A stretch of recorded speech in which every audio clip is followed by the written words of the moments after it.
2023 might be one of the biggest years for games. This could go down as one of the best gaming years in a long time. I played Tears of the Kingdom early this year, and it's been one of my favorite games so far.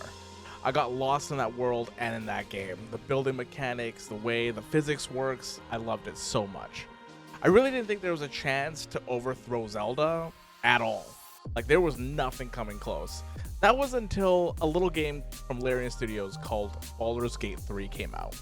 I'm a huge Larian Studios fan since Divinity Original Sin 2. I have played so much of that game, or probably over 200, 300 hours. So I kind of figured what kind of gameplay it would be, like it'd be kind of a turn-based kind of game. But there's one aspect of it that I was kind of cautiously optimistic about, and that was the D&D aspect of it. Making stat checks while walking around and during conversations, classes from the 5e, and so many more things that come from D&D. I've never played the tabletop before, so I had no idea what to really expect. The most I've done is like a character sheet, and that's really about it. This meant this whole part of the game was completely new to me. I've also not played any of the early access since it's been in early access for the last 2 or 3 years because I was waiting for the full release. But finally, after all this time, all these years, Baldur's Gate 3 is out. I've put in over 100 hours into this game. I have 3 campaigns going. And what do I think of this game? Well, Zelda, I think I got a new Game of the Year. If you guys like this video, please hit that like button. If you guys like the content on this channel, hit that sub button, and let's get right into it. This is not a full review of Baldur's Gate 3, just an impression. I just want to go over some of the stuff that I'm really enjoying, what the D&D kind of feels like. My full review won't be out until I actually finish the game with one of the campaigns. Right now, Baldur's Gate is sitting at a 96 on Metacritic with 49 reviews, one of the highest rated games of the year. Currently only out for the PC, the game is set out to release on PS5 on September 6th of this year. Right now, there's no scheduled release date for the Xbox since Larian Studios can't get split screen working for Xbox Series S, and Microsoft says that every game that comes out for the Series S and X has to have feature parity. I just want to talk about how the game runs before I get into the main part of my impressions. It runs well. Not amazing, but well. Not a constant 60 FPS, but close to it. I pretty much have settings on medium to high right now, so if I put it on ultra, it might dip a little bit lower. I haven't really ran into any major bugs, just minor stuff. It does suck when a bug gets in the way of stopping quest progression. I lost some storylines because of that, but that's just kind of a minor gripe, honestly, because there's so many intricacies and systems going on in the background. I know Larian Studios is coming out with a lot of hotfixes as we speak. I think they just had the 4th one. Okay, let's talk about my impressions now of Baldur's Gate 3. I love this game. This is going to be one of the most rich and engrossing games I've played in a long time. I love where the story is going and the different places you can explore. This game rewards exploration. There is so much lore behind every cave, every place that you go to, behind waterfalls. Anywhere you go, there is some sort of lore, some sort of hint of who has been there or who is there. The game is gorgeous. Once I got to Act 2 and went to the Mountain Pass area, I was in awe. The voice acting in Baldur's Gate 3 is one of its highest notes and is amazing. Surprisingly, the facial animations are done really well. There's so much dialogue in this game, guys, and it amazes me that Larian Studios put this much work with all the choices and dialogue to record all of these lines with the facial expressions. Every time I see another streamer playing this game, their story is completely different.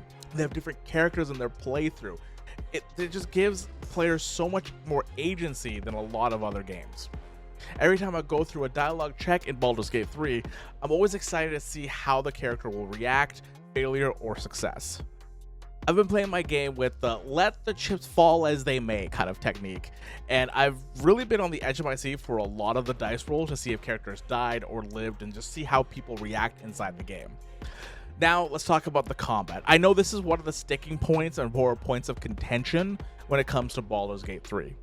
The combat is turn-based, and where everybody rolls for initiative to see which order or what the order is going to be for each person. I expected this because I'm a huge Divinity Original Sin 2 fan, so that really didn't bother me too much, but I know it could bother other people. The twist, again, is that it's D&D based now instead of in Divinity Original Sin, which was more based on your stats. Each person runs an initiative roll, just to see what the order is going to be. There's also a roll for every time you attack, so if the attack will hit, if the attack will crit, how much you'll hit for, and etc. It's all in the tooltip, so it's not too bad. It's pretty meaty for the tooltips, but it's once you understand what's going on, it kind of makes a lot more sense. The dice can be a fickle bitch, especially in combat, where I missed an attack 8 times in a row, even though it was a 70% chance of hitting. Sometimes the dice are just not on your side. I love the different strats you can employ in combat, and it really gives the player creative control. You can bring barrels with you, and you can blow up the barrels, put them in strategic places, and just kind of set the world on fire and really take out your enemies. I love the character stories for each of the companions that come to your camp. There's a plethora of romance options outside the normal starting companions as well, which really kind of blew my mind. This really does feel like an on-rails D&D campaign that can be enjoyed with friends and solo. I'm about 3/4 through Act 2, so there's still so many more things that I'm experiencing, but I'm really excited to see how this game finishes. As the video started, I've been saying that this is one of the most amazing years for games, and it might be one of the best in recent years.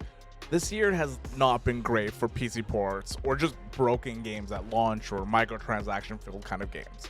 I think we've all seen the article/video from IGN saying that AAA devs are panicking at the release of Baldur's Gate 3, talking about there should be more games like Baldur's Gate 3. I don't think we as consumers want games just like Baldur's Gate 3. I think it's more about having games that aren't a broken mess at launch. I'm looking at you, Jedi Survivor. Games that don't nickel and dime you to death. I'm looking at you, Diablo 4.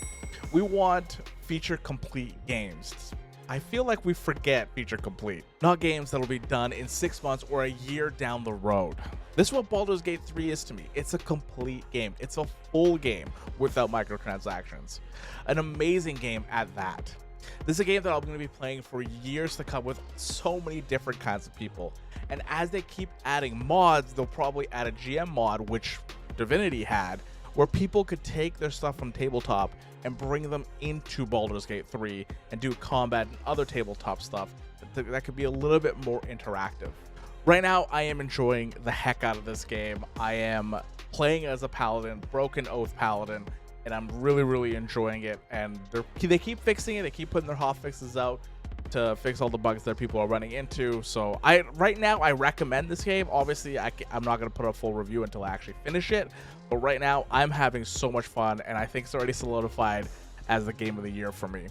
So if you guys like this video, please hit the like button. If you guys like the content on the channel, hit that sub button. I really appreciate it. I stream over on twitch.tv/beardinthehair 3 days a week, playing a lot of Baldur's Gate, and I'll see you guys next time.